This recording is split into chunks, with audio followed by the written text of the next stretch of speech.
சீர்காழி அருகே மாதிரவேலூர் ஸ்ரீ சுந்தர நாயகி சமேத ஸ்ரீ மாதலீஸ்வரர் திருக்கோவிலில் அஷ்டபந்தன மகா கும்பாபிஷேகம். ஏராளமான பக்தர்கள் பங்கேற்று தரிசனம். மயிலாடுதுறை மாவட்டம் சீர்காழி அருகே மாதிரவேலூர் கிராமத்தில் சீதையை மீட்கச் சென்ற ராமபிரானின் தேரோட்டியான மாதலி என்பவர் தனது தேர் சக்கரத்தில் சிக்கிய சிவலிங்கத்தை இங்கு ஸ்தாபித்து வழிபட்டதால் மாதலிபுரம் அல்லது மாதிரவேலூர் என்றும் பெயர் வந்ததாக புராணங்கள் கூறுகின்றன.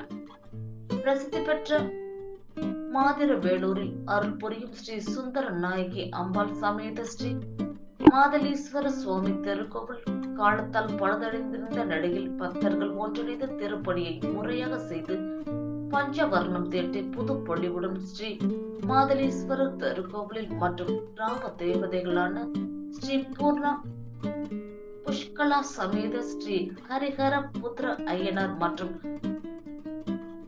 ஐயாக்குட்டி ஸ்ரீ பிடாரியம்மன் திருக்கோவில் மகா கும்பாபிஷேகம் நடைபெற்றது. முன்னதாக 6 கால யாகசாலை பூஜைகள் நிறைவடைந்து புனித நீர் அடங்கிய கடங்கள் மேலதாளங்களுடன் ஊர்வலமாக புறப்பட்டது.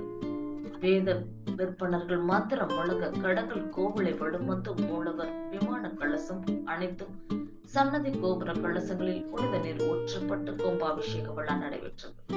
இதில் ஏராளமான பக்தர்கள் பங்கேற்று தரிசனம் செய்தனர்.